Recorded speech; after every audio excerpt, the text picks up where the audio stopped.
Did you read the post by Trump? Oh yes, yeah. Oh, damn it. I wanted to be the one to read it to you, so I see your reaction live. Yeah.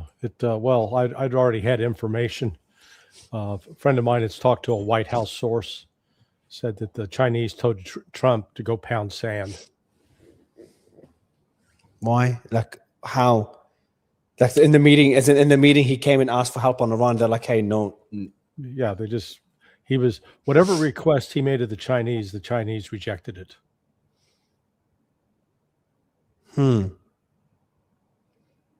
And all they gave him is these political compliments that Iran should not have a nuclear weapon. The Strait of Hormuz should be open. There should be freedom of passage. And I think they said they want militarily help. According to Trump, they want militarily help Iran. It's just empty words to give him something he can take to MAGA. Yes, yeah, that's a lie. China's providing Iran with military assistance. Yeah, New York Times article came out today. Yeah, yeah.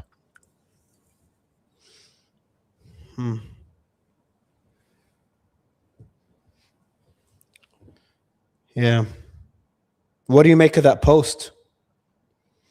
Well, what do you do when you're an insecure person? You always hype. You know, that's what Trump's doing. He's a very insecure person. He has to make everything all, you know, it was Biden that was bad. He's great. He's the greatest of all time. So that's just for the audience that hasn't read the post. This is Trump just put out a post 10 minutes ago, I think. He said, because she indirectly said the US is a declining nation. I can't remember the exact quote. Maybe you remember and you could tell us. And then what Trump just posted is like, what she meant was the US was a declining nation under Biden, but is no longer a declining nation under Trump. And even she praised Trump and what he's done in these 16 months. And another thing he said is that and he started going through all the, the all-time high in the stock market, etc. And he also says the relationship with Venezuela, thriving relationship, and the military decimation of Iran, quote, to be continued in brackets. But then, so that's Trump's response to the statement by Xi. Do you remember Xi's exact statement, what it was? No, I don't. But I'll try to find it. Look, it is, I think we talked about last time. The Chinese send all the signals that they consider the United States a second-rate nation. They didn't tout it on. They didn't put it on the front headline. The major headline that Trump's coming for talks. No, they focused on the relationship with Tajikistan, which the railroad that connects China to Iran passes through Tajikistan. And the sidebar story was only peripherally about Trump. It was more about all the international challenges that Xi is confronting on behalf of China. The major websites in China didn't say a thing about the visit. The Iranian flags were still up 6 hours before Trump landed in China. So instead of putting U.S. flags up, they had Iranian flags up. So it was, and then the greeting at the airport. Trump was met by, the second tier. He wasn't met by Xi. When Putin visited in 2024, Xi was there at the airport. In fact, when Kim Jong-un visited China, Xi was at the airport. So you got a lot of, Trump apologists trying to say, they're just following protocol. Nonsense. Yeah, you follow protocol for Bolivia. You follow protocol for Angola. You follow protocol maybe for Cyprus. But if you're dealing with someone who's important, you bring out the big guns. They did. I didn't know they met Putin at the tarmac. Yeah. Photographs. Yeah, I had some people say, that's not true. Just look at the photographs, for God's sake. The trolls and bots that are out there is ridiculous. So what do you make of the statement by the White House, where he said the two sides agree that the Strait of Hormuz must remain open to support the free flow of energy? She also made clear China's opposition to the militarization of the Strait of Hormuz and any effort to charge a toll for its use. And he expressed interest in purchasing more American oil to reduce China's dependence on the Strait in the future. both countries agreed that Iran can never have a nuclear weapon. Obviously, that last point is pretty useless. But the points before that, buying American oil, and then saying that no one should charge a fee at the Strait of Hormuz. What's the point of these promises that she made to the US, or these not so promises, but these statements that she made to the US? Well, allegedly that she made to the U.S. What Trump says that she made to the U.S. This is the Trump White House trying to put lipstick on a pig and claim that it's Marilyn Monroe. Okay, it's just sort of a desperate attempt to put the biggest, brightest shine on this. Yeah, I'm sure the Chinese said, yeah, we'd like the Strait of Hormuz open. You, the United States, need to lift your blockade, because the only one that's preventing the Strait of Hormuz from operating right now is the United States. Now, Iran put through 70 ships today, 70 ships that had met the Iranian conditions. 70 ships sailed out. Now, is the United States going to try to stop them? I doubt it. They don't have enough naval power to do so. I think they announced, let me just quickly check. I think they announced that there's that 70 ships have gone through this week, I think. Let me check. Oh, no, so is that different? So Iran says 30 ships have crossed the Strait of Hormuz with its authorization since Wednesday. So last 2 days. That's the one you're referring to? Yeah. So last 2 days, with Chinese vessels among the first to transit under Tehran's new management protocols. Iran is framing this as proof it controls the strait. Chinese ships were prioritized. Do you think they charged a fee to the Chinese ships? Or do you think they charged all the ships' fees except China? Yeah, probably all except China. Because China is also providing aid. And I'm sure Iran recognizes that, there's a quid pro quo in that. So instead of China saying, okay, here you're going to have to pay us back for this, they offset it with the charges for going through the strait. But again, the United States is pushing a false narrative that China is dependent on oil flows out of the Persian Gulf. Not true. Does it provide a good supply of oil? Yes, but they've got alternatives. Remember, Brazil pumps as much as Iran, and Brazil has stepped up its supply of oil to China, as well as Russia has stepped up its supply of oil to China. And I don't know where Trump's getting that, China's going to buy U.S. oil. The U.S. really doesn't have enough to export. It's running low. It's running low on reserves. It's just, the increase that was taking place in price of oil, it's now dropped down about 10 cents in the United States. Yeah, but guess what? So you said that this is according to the White House. So yeah, there's been no statements from the Foreign Ministry of China or any state media in China about there should be no toll on the Strait of Hormuz. Iran shouldn't have a nuclear weapon, and about buying U.S. oil. None of that came out of China. It's only coming out of the U.S. Iran should not have a nuclear weapon. Well, that's Iran's position. Exactly. So it's just crazy. But yeah, the oil one didn't come out of China either. But is it possible that? So I would be surprised if the White House made a statement without the okay from China. Otherwise, China would just say no and embarrass them. Okay, why would you say that? I'll tell you. So okay. What I think happened is China said, all right, you can say that. We won't say it. So we can always deny it. No one can say we claimed it. You could say that. We won't deny it. And they're giving him political capital because they couldn't give him anything else, which goes in line with what you said. They told him to pound sand. So they're not conceding on their military support to Iran. They're not saying they're going to support him in opening the Strait of Hormuz or getting Iran to concede, whatever it is, removing the toll booth from Iran. But what we can do is give you these political wins, which cost us nothing, cost Iran nothing, but you can go to your base and say, hey, we're winning, China's doing X, Y, Z. And if anything, that might even encourage Trump to go back and attack Iran militarily, which only works in China's interest. So that's why I think the only thing they gave him is some political capital for his MAGA base. I personally doubt it, because the Chinese, they have a clear sense of what their interests are. And Xi made that very clear in his opening statements with Trump. It's got to be one of mutual respect, and we got to take this off of. He cited the Thucydides trap. Now, the Thucydides trap had its origin, I guess, with Graham Allison, a scholar, who commented that with respect to the competition between Sparta and Athens, that Sparta had been the established power, Athens was becoming a power, and it ultimately led to a war between the two, and it weakened both, but it weakened Sparta even more. Sparta's, ceased really being a player. So what she is acknowledging is that the United States and China are competitors, and China is the rising power, and the United States is the declining power. And Trump can, he can spin it that, oh, that was Biden, but now look at the United States. Yeah, look at the United States.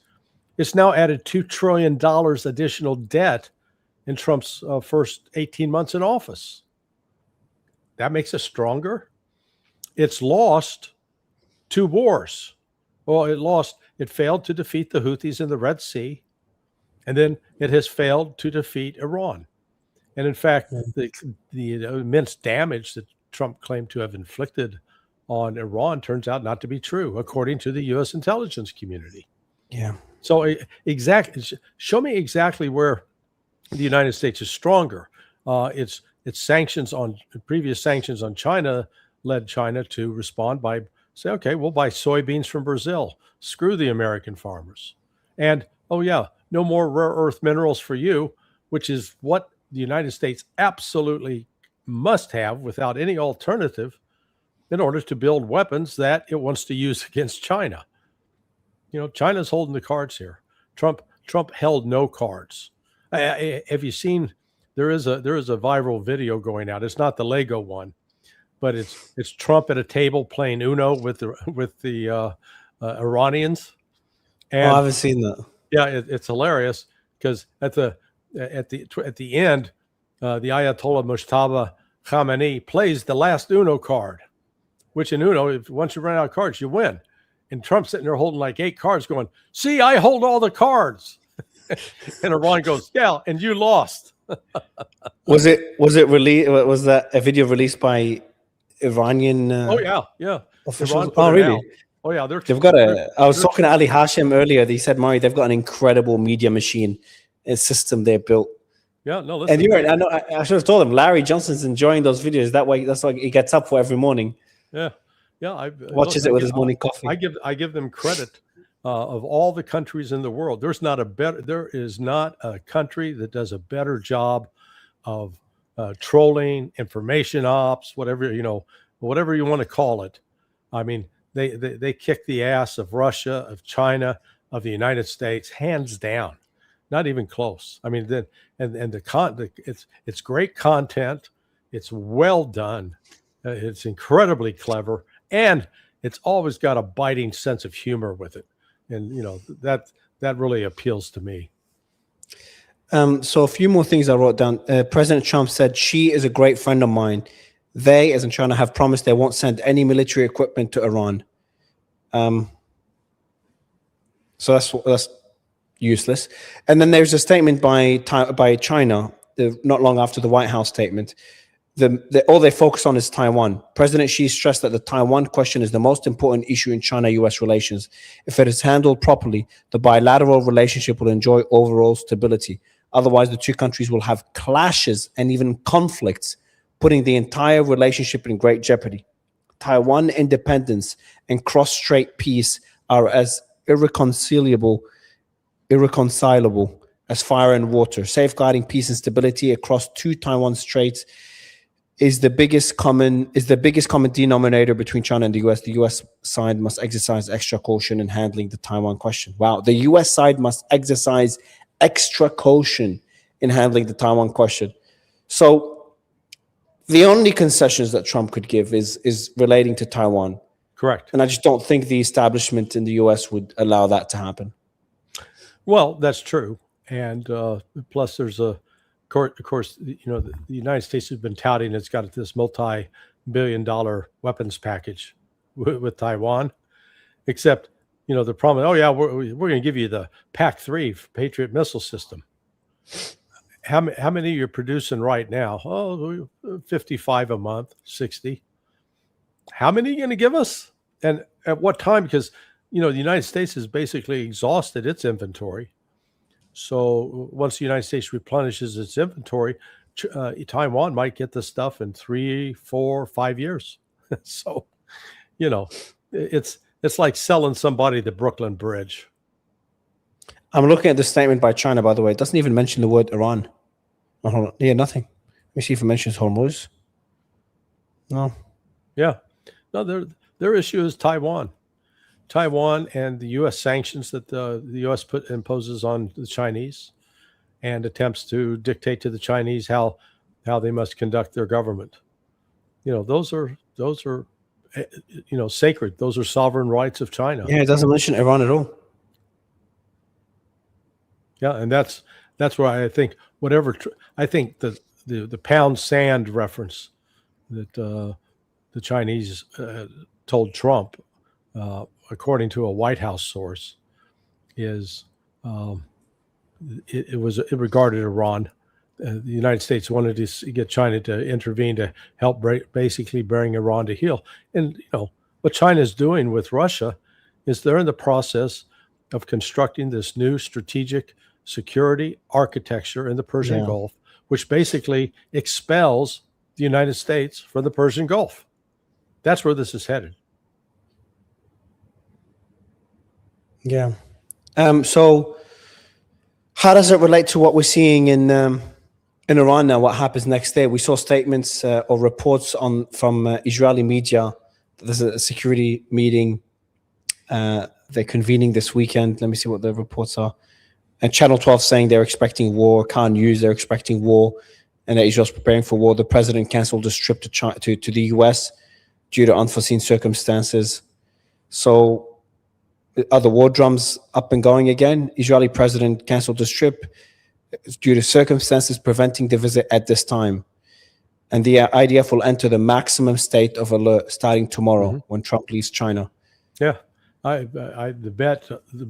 wonder, for those who are into the poly market, place the bet. How long after Trump goes wheels up in Beijing, headed back to the States, does the order to launch an attack on Iran come? So if I was going to bet, I'd bet within 6 hours. So you think it's imminent? Yeah, I think they're gonna. I think Trump is going to do it again. But why? He's trapped. He's caught in a trap, and the trap is he either tries to go all in and pull a rabbit out of the hat militarily, which is not going to happen in my judgment. The Iranians are too strong, and their defense is too solid, or he's got to walk away. There's no in between path for him. And but I just think walking away is still a better option. Like if he's got these political, the statements from Xi or what the White House claims Xi said, he could use for his base to claim this is a win. And then, so that's one. Number two is the Gulf is pressuring him too as well. According to one report, Saudi told Trump the war in Iran should be ended and the Strait of Hormuz should be opened, citing, quote, immeasurable economic losses if the situation continues. Also, Saudi again as well today has discussed the idea of a non-aggression pact between Middle East states and Iran as part of talks with allies on how to manage regional tensions. So they're talking about a pact in the region, which includes Iran, to avoid aggression, which is in preparation for, once the American military presence is scaled back, they have to figure out what to do with that. A neighbor up north that's wounded and pretty upset at what just happened. And based on the report against Saudi, which would have the most influence in the region on Trump, is telling him pretty directly, according to this report, and I've seen other similar reports, they can't afford for the war to continue. Well, that's true. I mean, economically, it's going to be killing the U.S. economy. I understand that Walmart and Costco were advised by Shell and Mobil Oil that they've got no more product to deliver to them. So they sell motor oil for, people do their own individual oil changes on their cars. Those shelves are going to be empty within a week, reportedly. So if that report is true, the shortage of sulfur has damaged an industry, Mosaic Mining Company. They reported a first quarter loss of almost $400 million. So, the economic damage to the West, to Europe, with each passing day, it's going to keep piling up. This isn't going away anytime soon. Russia and China are negotiating with Turkey and Saudis and Qataris and Iran to install a new security architecture. And the indications right now is that the Saudis and Qataris are going to accept that, which means they're going to push the U.S. bases out of their countries. So the U.S. has already de facto been forced out of many places. And this is going to confront the UAE with a real dilemma. Are they going to stick with the losing side, or are they going to sign up with the winners? Because right now Iran is willing to let ships pass, but they've got to. Yeah, they said that today. They said that today. Hold on. They said today, Iran's foreign minister Arachi said the Strait of Hormuz is open for anyone that isn't an enemy of Iran. You just need to pay the tolls. Yeah, very simple. And the tolls are a consequence of the attack of Israel and the United States on Iran. So the Iran saying, "Hey, be our friend. You can haul all the oil and urea and sulfur and helium out that you want, and liquid natural gas." But then there's also the other issue. We don't have a full assessment of how much damage has actually been done to the infrastructure in each of those Gulf Arab countries as a result of the war in the first 5 weeks. Reportedly, the damage that Qatar suffered to its oil plant, Ras Laffan, the gas field, the gas field is quite severe. So it may be a year or more before that even comes back online. So the world's still going to be dealing, even if the war ends tomorrow and they say, okay, all's done, the world's going to be suffering. But again, right now, who's the one that's blockading, preventing other ships from moving? It's the United States. And it's not because they're actually physically able to do it. Just the threat that they're presenting leads the insurance company said, okay, we're not going to insure that. Forget about that. I'm going to give you this take and let me know what you think. Buried in the Trump-Xi White House statement, China agreed to buy more American oil. That's assuming the claim by the White House is true, and that the U.S. even has oil to supply China. Well, that's a different discussion. Because I think from what I understand, correct me if I'm wrong, the U.S. is a net importer of crude oil, net exporter of refined oil, so of petroleum products. Right. But even that, not that massive of an exporter. It's a massive exporter of gas, but oil not so much. And again, net importer of crude oil, from what I understand. Am I correct in saying that? Is that well, right? That's my understanding, but it's gotten worse. It's been exacerbated over the course of the last 11 weeks since the start of this war, because the price of West Texas Intermediate has been artificially suppressed, and so the spot market, the future market price, is about $40 to $60 different from what you're actually going to pay when you offload it from the ship. And so as a result, people are buying the West Texas. And so the United States is actually exporting more than it originally intended. It may get to the point the United States is going to have to impose some export controls. So it's not sitting on this huge reservoir of oil or refined petroleum ready to export. There are limits there, and so if China bought anything, it'd just be a token gesture, just like I was just going to say, just like the kid that's selling cookies, door to door. Okay, you make him happy. Cost him $1, you buy the cookies. Okay, go away, kid, leave me alone. So I'll give you this thesis. If this is true, China gets 40% of its oil through the Strait of Hormuz. It just agreed to source more from the U.S. instead. Either China expects the strait to stay closed, or they've been told Gulf energy infrastructure is about to get hit. Iran has already threatened to strike Gulf energy facilities if its own are targeted. The US has confirmed that's on the table. So Trump may have just told Xi the war is continuing and offered American oil as the trade-off for China staying out of it. So the argument here is that Trump went there. Either he told them the war is going to continue, or they didn't come to some agreement that they concluded the war will continue. And Xi's like, yeah, but I need an issue on this oil. If not, I'm going to do X, Y, Z. And Trump is like, all right, we'll give you oil, but let us do our war in Iran. Let us do our thing in Iran. So the argument is that the US supplying oil to China, or China agreeing to buy US oil, is more of a preparation for an inevitable conflict that will continue causing havoc in the Gulf and the Strait of Hormuz, which China depends on, not the US. So this is more of like a gesture for the US in return for something from China, maybe less support for Iran or some other concession on the Chinese side. That's one of the theories. Yeah, see, I don't want to take credit for his work. Kevin Walmsley, who has a channel on YouTube called Inside China Business, he posted a video 2-3 days ago. It's called China's Oil Resilience Amid Global Shock. Experts caught off guard again.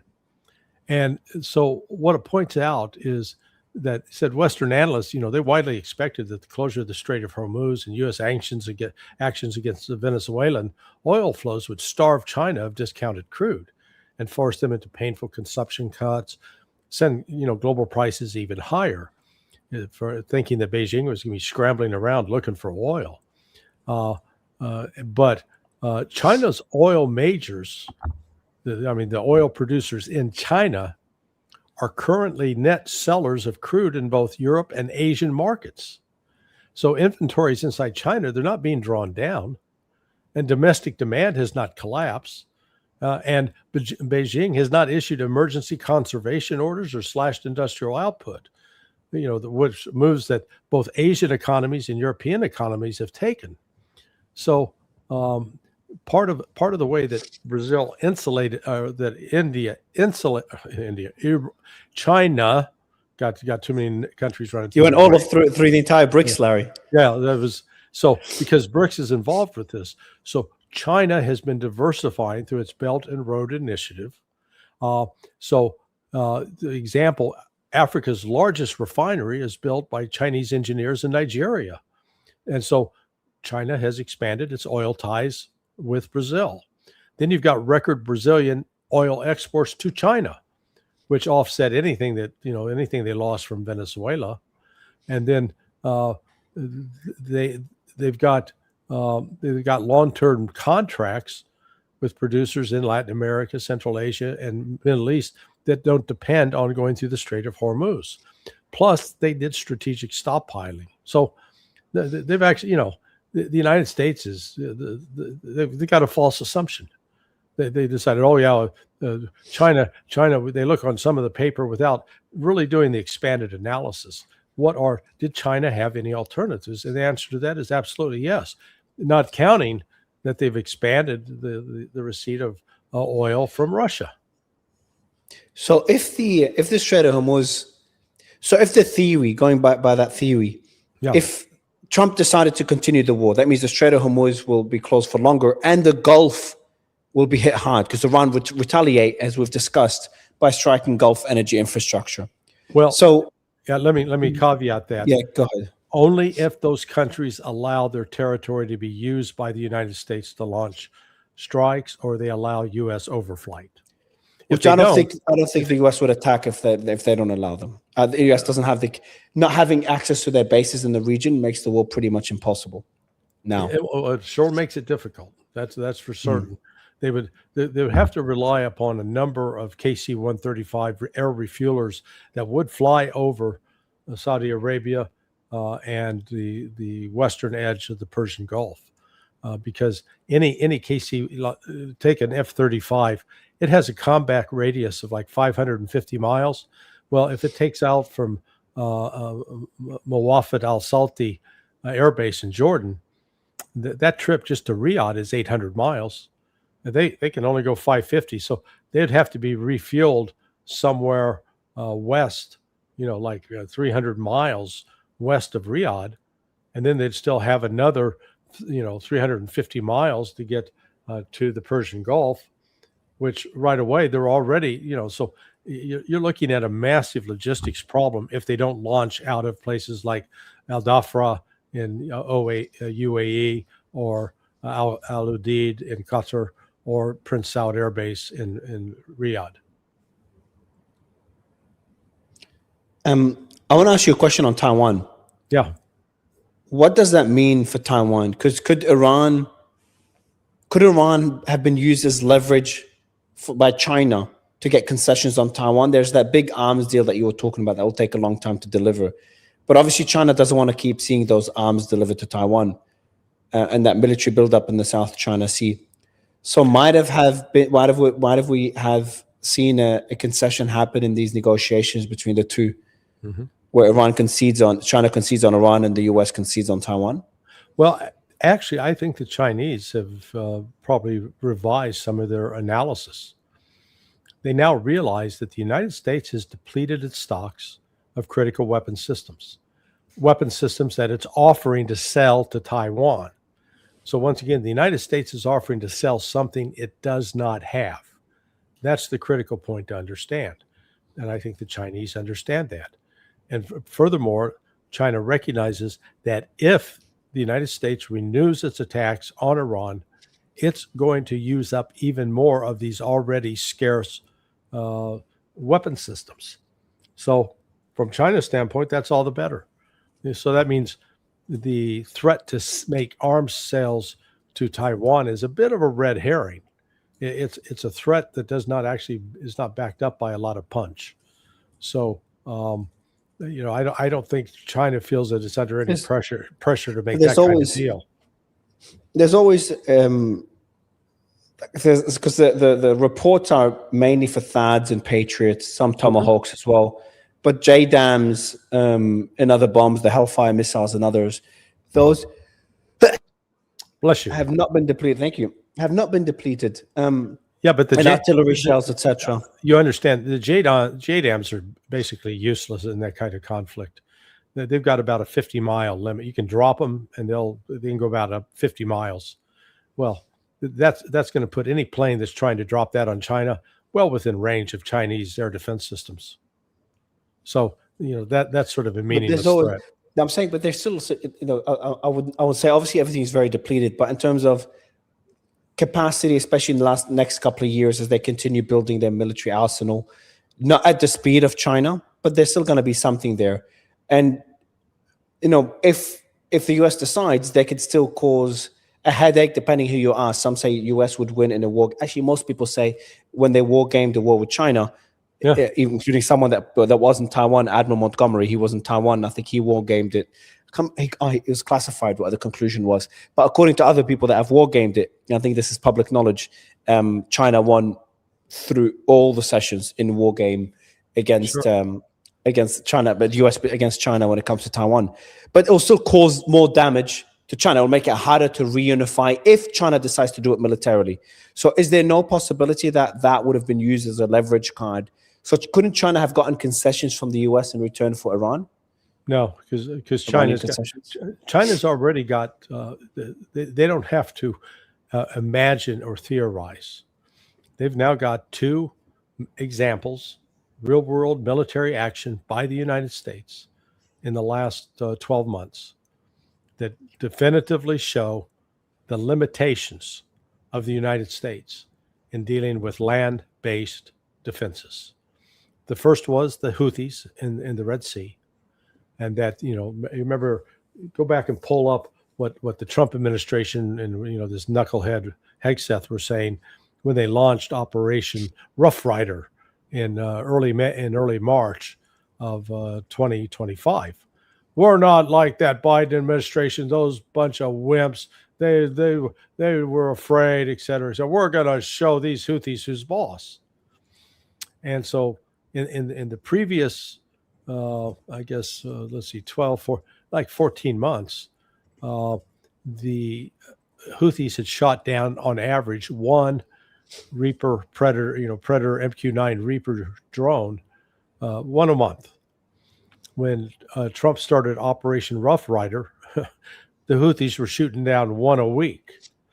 Then we got news today that roughly 1/3 of the entire U.S. MQ-9 Reaper inventory has been exhausted. They've only got 2/3 left, and they're using some of it over Cuba right now. That's insane.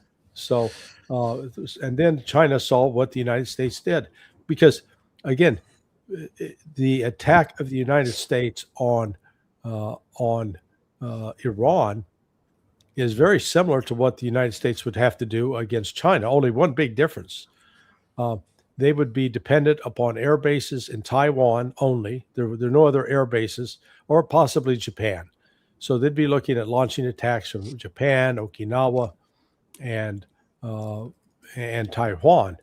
Well, right away, China's got a far larger missile force, far larger drone force than Iran. They dwarf Iran just by virtue of their productive capability. And the U.S. ships, as is the case with Iran, would have to stay well offshore.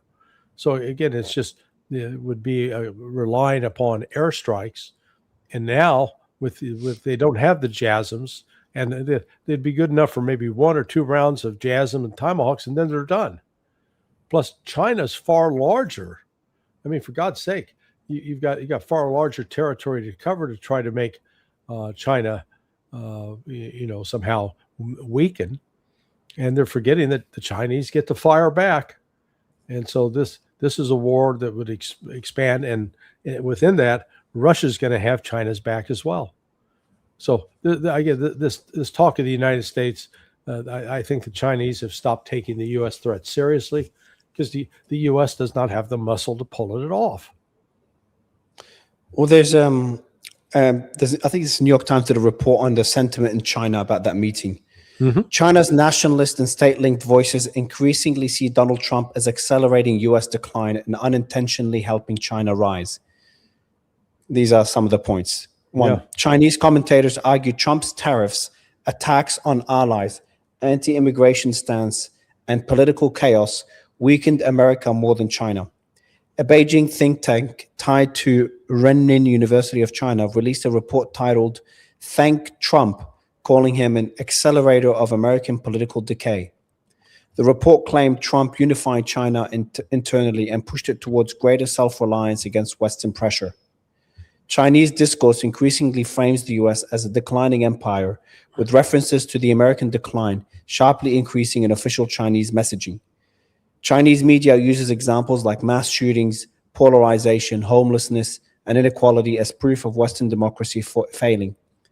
Some Chinese families now see America as unstable and less attractive for education. One consultant said U.S.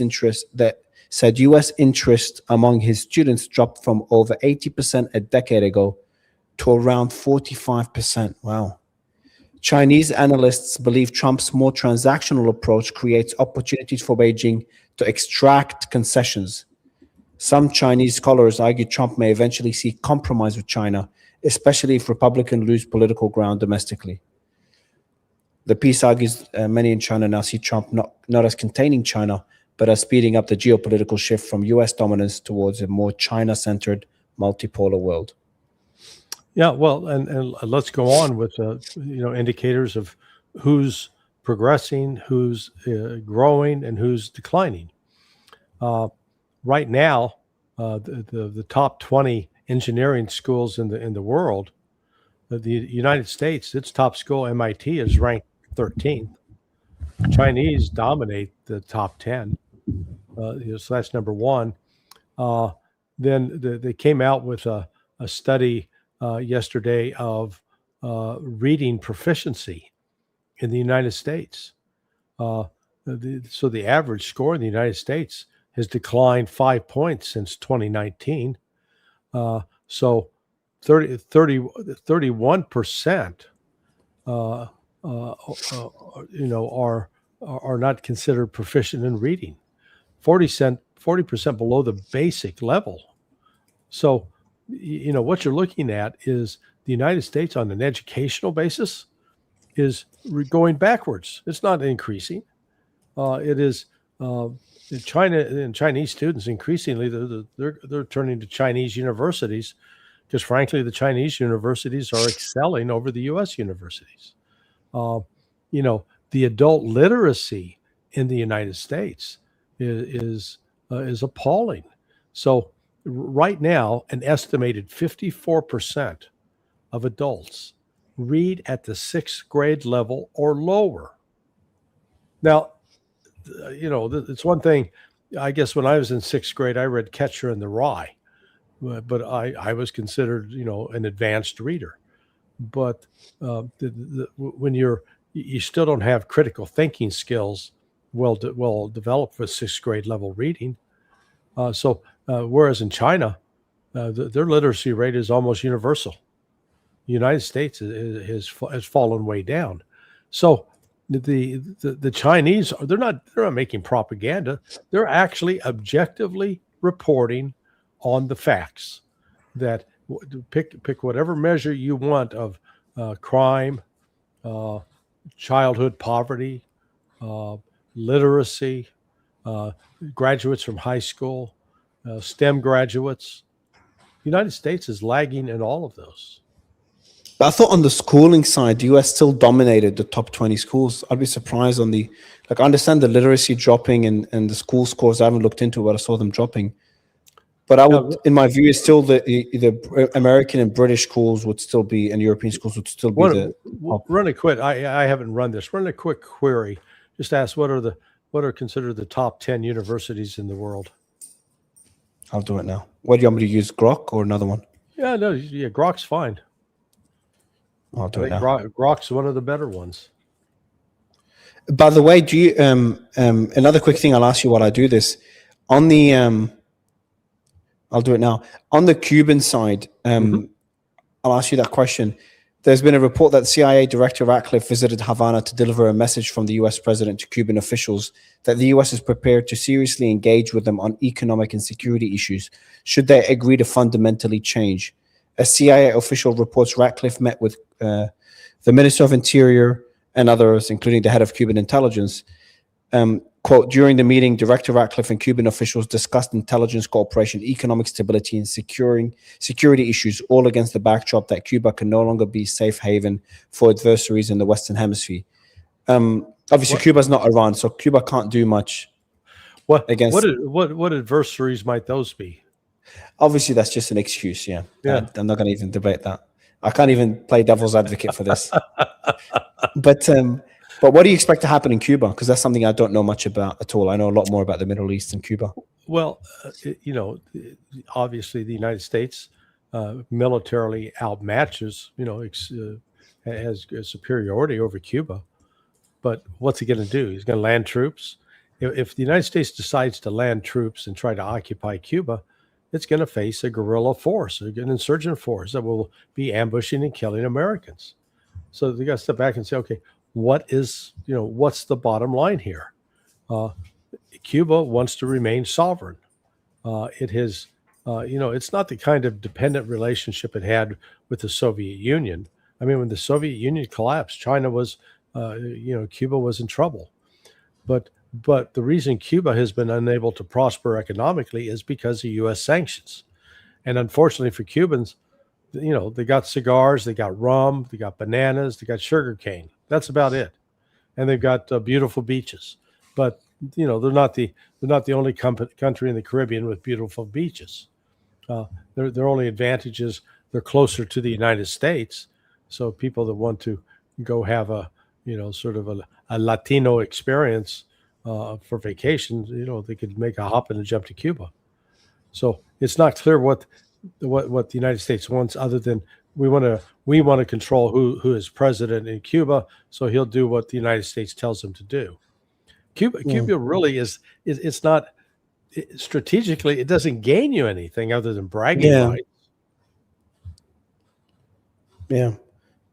Blackjack would enjoy Cuba. Yeah, he just walked in the office. I'll give you some hopeful news that still the top schools are American and British. The Chinese entered the top 20 list in 2021, first time, top 15 in 2020, and top in 2023. So we still have hope there. British is number 2.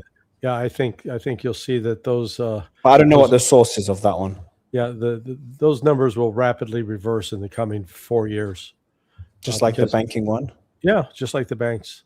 One of the things, it used to be for Chinese elite, they wanted their kids to go to Harvard, to Caltech, to Berkeley, to Princeton, Yale, those kinds of places. but increasingly in China, there's a stigma attached to it now.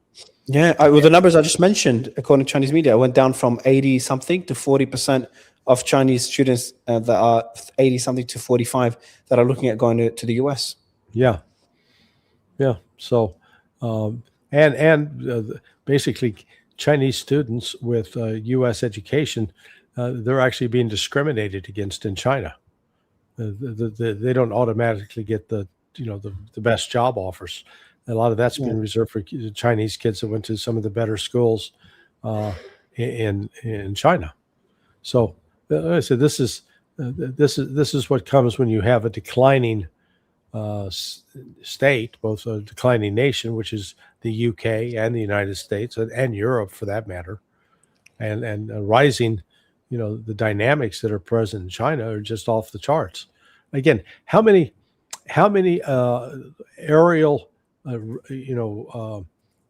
drone taxis do you have in the United States or in Europe? Technologically, yeah, none. Was one of the co-owners of East Calling, Ryan. He was just in China, and he filmed a video of him climbing into this drone taxi by himself. Gets in, puts in his destination. The thing takes off, flies him to where he's supposed to go, lands, he gets out. You're going, this is George Jetson material. Do you think we'll fall trap to the Thucydides trap? Thucydides. Thucydides. Do you think we'll fall prey to it? Do you think where the rising power will eventually clash with the incumbent? Well, it's not so much that the rising power is looking for the confrontation. No, it's that they'll clash through friction. Yeah, the decline. The declining power and its desperation to try to stay on top will do the attacking, I believe. Is that what happened with Sparta and the Greek Empire? Right. That's my understanding. So the declining power will just decline swinging. Yeah, it ends up killing itself. It's a little bit like that scene from the movie The Hunt for Red October, where the one still loyal Soviet submarines trying to chase down the defecting submarine, and they arm the torpedo so it's going to explode without any in close proximity, and all of a sudden it reverses and it's coming at the Soviet submarine and it kills the Soviet submarine. They kill themselves.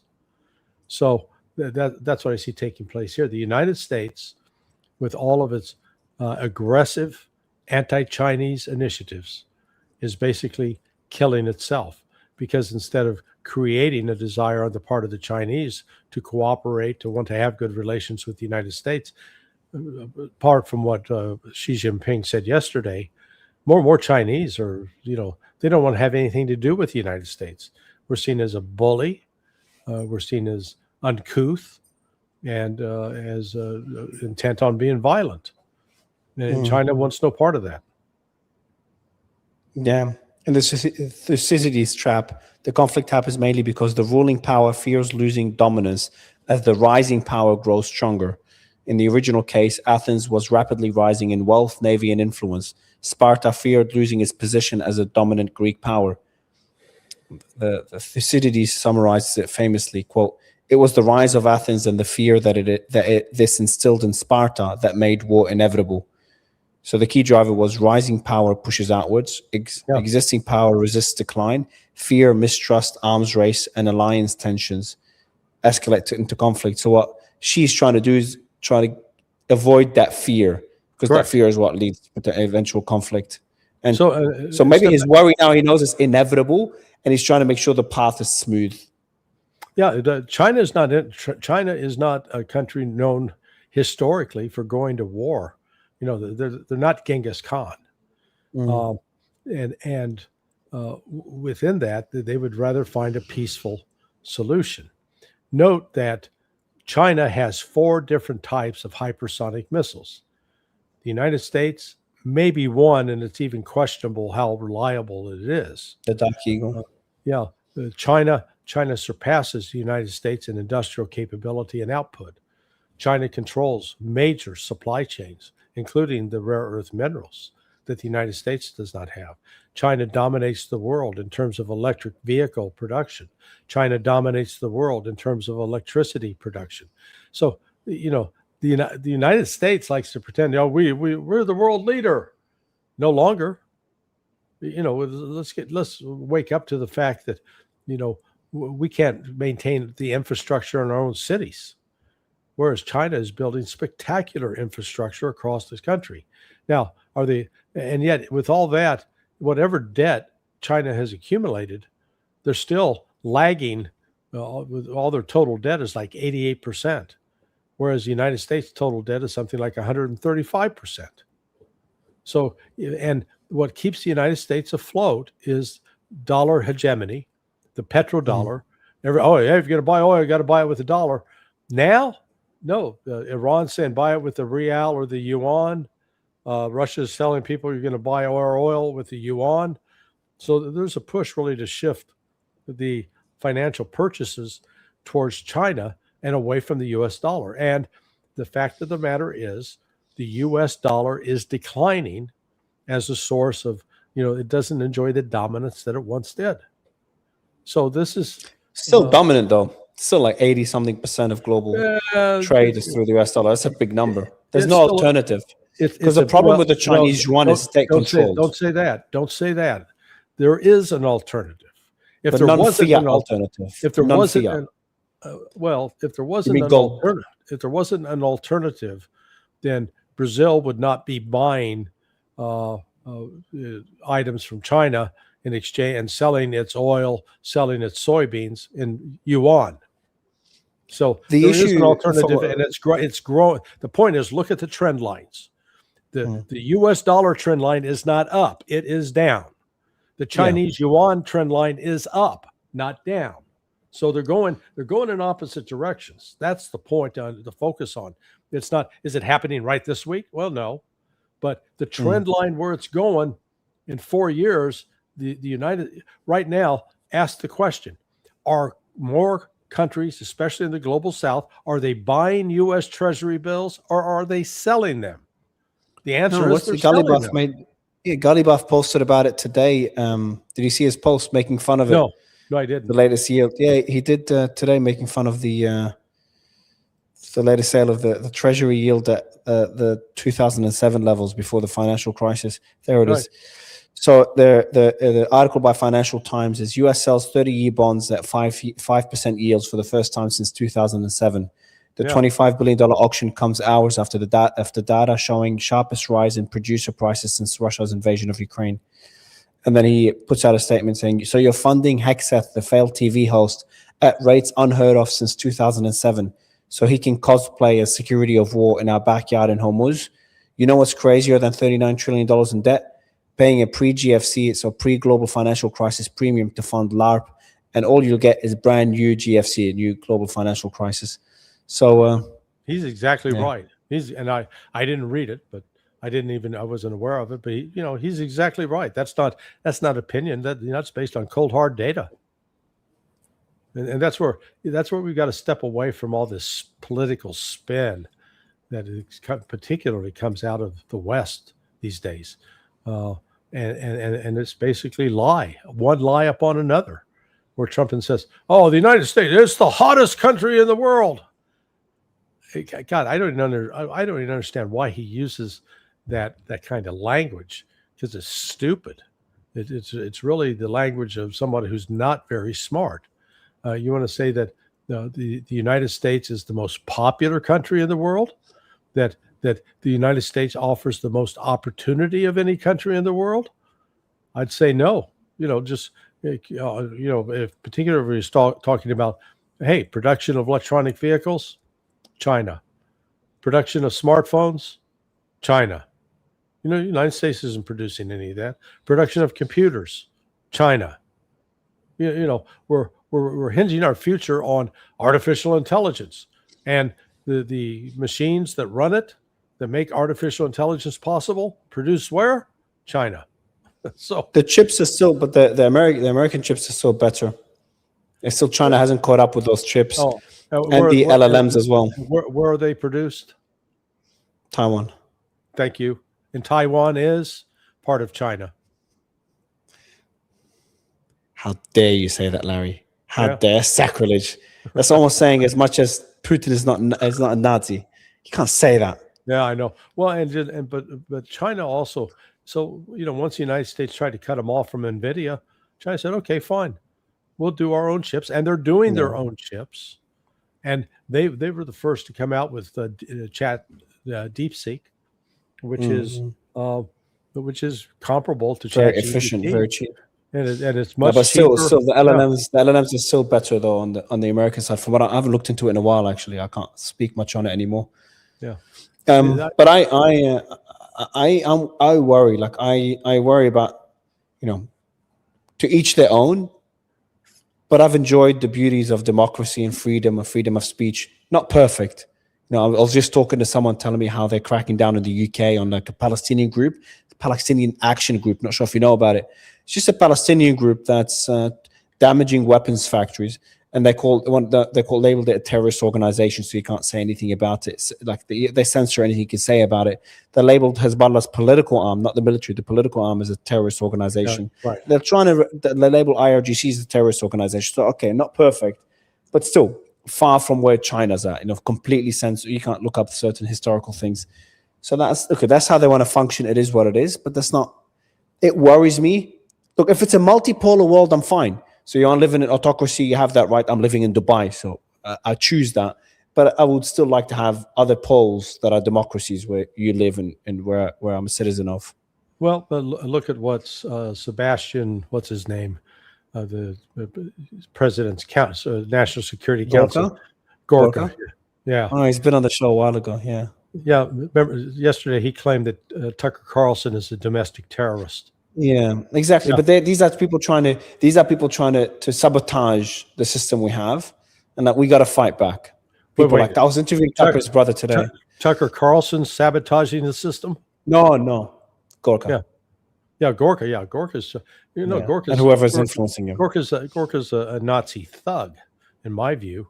I mean, he is at least linked to right-wing extremist groups in Hungary. That's without there's no denial on that front. But again, I believe in the concept of the First Amendment and freedom. But I got banned from YouTube. Why? Really? They wouldn't tell me why. I had a YouTube channel. It was called Son of the New American Revolution, and they said, "Oh, you're guilty of hate speech." I said, "What did I say?" "Oh, we can't tell you." Oh, this was last year. Oh, no. Yeah. So, and again, there's no due process. So, this land of the free, home of the brave, free speech, bullshit. What do you think it was about? I have no idea. Absolutely really? No idea. Did you get any warnings beforehand? No, none at all. Be serious. I'm being very dead serious. If I said something untoward and somebody say, "Hey, that's out of line," or "That's wrong," give me the chance to correct the record. Give me the chance to apologize. I'm human. I can make mistakes. I can say something inappropriate. But they didn't even do that. This is, and it had more to do because, I was publishing quite a bit of material about the genocide against the Palestinians. And apparently they didn't like that. In fact, one time when I tried to publish just a video clip showing the protests that were taking place in Yemen, the literally hundreds of thousands of Yemenis filling this massive square, that was taken down because that was considered promoting terrorism. So that's why we like to, in the West, we like to pat ourselves on the back and say, well, unlike unlike those Chinese and unlike those Russians, we have freedom of speech. No, we don't. We have the same kinds of freedom. Every country. You can call by the way, I'm one of the biggest fighters for free speech. So I've been calling out censorship for a while. But at least you can call Trump an asshole, for example, or criticize him. In China, no one would dare say that about Xi, for example. Well, there's some that say it behind his back. And again, I think you ought to be able to criticize political leadership. That's what I find fascinating about these kids doing the Lego videos in Iran. They were critical of the Islamic Republic before the war started. Oh, really? Yeah. And you know what? They still got to publish it. So I didn't know that. yeah. So that is, it's just a reminder that a lot of these memes and propaganda that the West puts out is always designed to, characterize the enemy as inhuman and us as the angels of light and freedom. And, when you start digging into it, a much more complicated picture emerges. And last thing to end the day, to end our conversation, what exactly did Trump ask President Xi when it comes to Iran? Secretary Rubio said he didn't ask him for anything. We're not asking China for China's help. We don't need their help. We made it clear that everyone cannot have a nuclear weapon. And then later, how does the administration aim to lower gas prices? Iran cannot be allowed to have a nuclear weapon. Yeah. It's a joke, I think. Yeah. And again, the nuclear weapon is just an excuse. Yeah. Because again, Iran's not been seeking a nuclear weapon. That's the excuse that the Trump administration is using for impoverishing his people. And as you saw Trump say the other day as he got on the plane to head to China, he doesn't care. So what the American people are suffering economically, he doesn't care. Not my problem. I remember that statement, yeah. Yeah. Larry, always a pleasure. Thank you so much for jumping on again. One of these days we'll have something cheery to talk about. And we'll have no listeners because everyone wants to know what's the latest up there on the war or on the. Yeah, the drama is always it catches attention. Yeah, like hantavirus. It sounds like coronavirus. Everyone's up in arms. Like 12 cases. Oh no, we have to wear masks. Lockdown coming. We saw the same with Ebola, and my wife, her nickname is Ebola Sue, because she was the nurse manager of the critical care unit at the National Institutes of Health in Bethesda, Maryland, when the 2 Ebola patients were brought to Maryland and to that hospital. So she had to set up a special unit to handle those patients because all the nurses that dealt with it, they had to wear spacesuits with internal oxygen.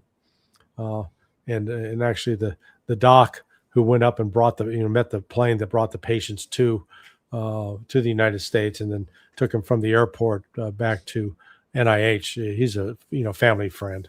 So, we've seen it, but it was a potential deadly disease, but it was, very, very limited. But man, it sure ginned up lots of views on all the major cable shows. Larry, thank you so much, sir. All right, my friend. We'll just get some sleep. You don't need to stay up. I'm off for the day. I'm off. That's it. The closing interviews, me and you. We do the closure of the day. I figured this shirt would keep you awake. Good night, Larry. Night. Bye. Bye. All right, guys, dead for the day. I think we did 10 interviews today. So I hope you enjoyed them. There's a variety of topics and opinions. So let me know what you think in the comments. I'll go through them in a bit. And I hope you enjoyed it. And obviously, I hope you enjoyed the closing conversation with Larry. Thank you and have a wonderful day.